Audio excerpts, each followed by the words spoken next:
Hey, this is Sean from RevZilla. We're here today in Ojai, California to test ride the brand new 2015 Yamaha FJ-09. For those of you who are unaware about this motorcycle, it is built off of the 2014 Yamaha FJ-09 platform. It's a naked bike. It shares the same engine and frame as the previous bike, though it has a new subframe, and this one's a little more for touring. That engine is a 850cc triple, makes about 115 horsepower and 65 foot-pounds of torque. It was a bike that came out, and we were a huge fan of it, despite a couple of issues it had with the fueling. Was very snatchy, the on-off throttle, and changing the throttle inputs kind of shook the bike a lot, rocked it back and forth. Just was really hard to modulate, and the suspension was way too soft to the point that when you paired with the fueling, made for a really bumpy ride. It just left me feeling really unconfident in the corners. If you hit anything, it really shook up the bike, and it kind of always felt like it was a pogo stick. So the big things we're going to be testing today is, whether they've fixed a lot of those problems with this more sport touring-oriented version. Here we are with the base of the 33. For those of you who live in Southern California, I highly recommend this road. It's one of my favorite roads. And there's a lovely, lovely little burger spot at the top you should try called Rays Creek. Yeah, so we're off. First thing I can tell you initially is already the throttle response is just much, much, much better. Last night we sat in a briefing. They told us that they've revised the ECU for both the FJ-09 and this FJ-09. This FJ-09 is supposed to be a little smoother for kind of those long distance, those touring purposes. And this, I won't say it's perfect. There is still definitely a little abruptness between off and on throttle, but not so much that you feel unsafe doing so, leaned over, or like the bike's going to buck you off. Was riding around a little bit in B this morning. We had some really, really slick surfaces. It was raining all morning, and B was also really nice. It didn't have the FJ-09 in B mode kind of feels like it's holding you back, or like there's a lot of engine braking.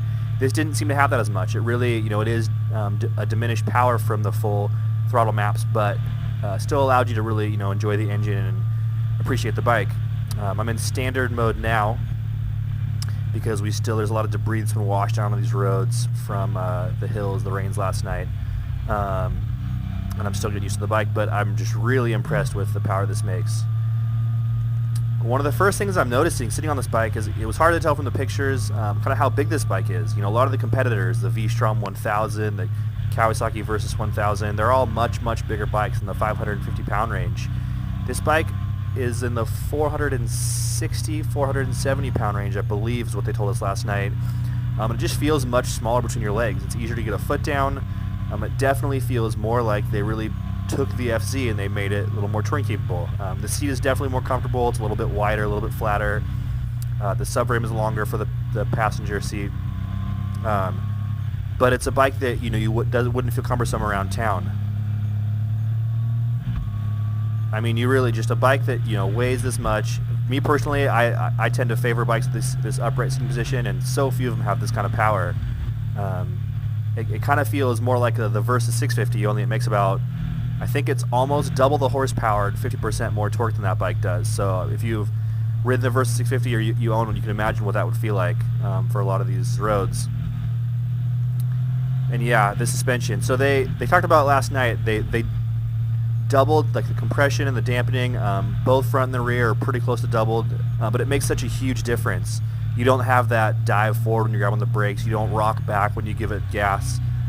Some of these turns, definitely this road is not perfectly smooth, and the first couple turns I was really timid because in the FZ it really would have, shaken my confidence, and it would have thrown the bike, all wonky. And this, it does a much better job of letting you make those inputs you need to avoid things in the road or go over those bumps and do a better job of handling it. I could tell you this is an absolute blast to ride. It's been tough because we haven't been as able to test this bike to its full abilities, just given the road conditions and the group that we had today.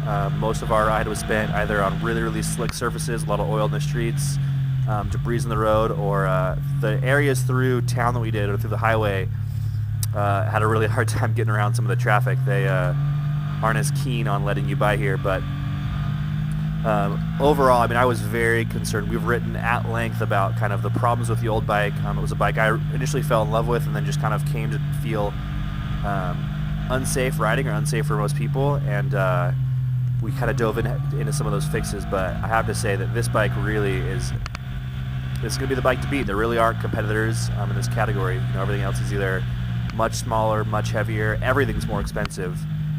This is the perfect bike. Yeah, I have to say, you know, these bike launches, you never know what you're getting yourself into, and especially with a bike like this, it's had some problems in the past. Wasn't sure if I was going to spend all day kind of fighting to keep this bike on the road or safe or what, but it's been an absolute blast, and I can't wait till we get one of these in for a longer term test and to get this thing on a road trip.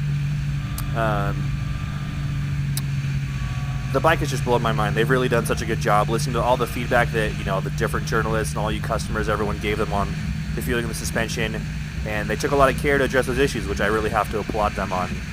Oh, shoot, there's my turn. Let me just make sure no one's behind me, and U-turn.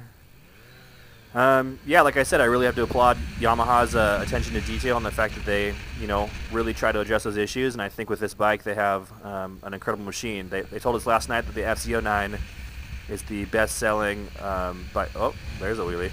The best-selling bike that Yamaha has currently, and I expect this will eclipse that shortly.